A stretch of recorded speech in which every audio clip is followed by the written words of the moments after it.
Hey guys, I'm Sherry Criswell, independent designer for Chalk Couture. Today I am changing up my board and base and I am reusing the Country Kitchen transfer. They're both awesome. They are the smaller 5x7 size, very affordable. The board and base is double-sided. You could do it portrait or landscape.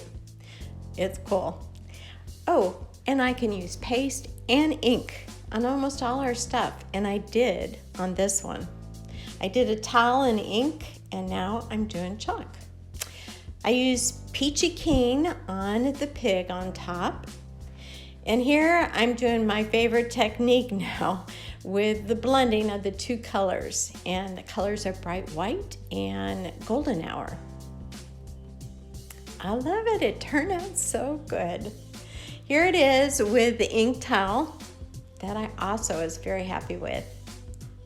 Easy, guys, and fun. Try it. You'll love it. I can't seem to stop.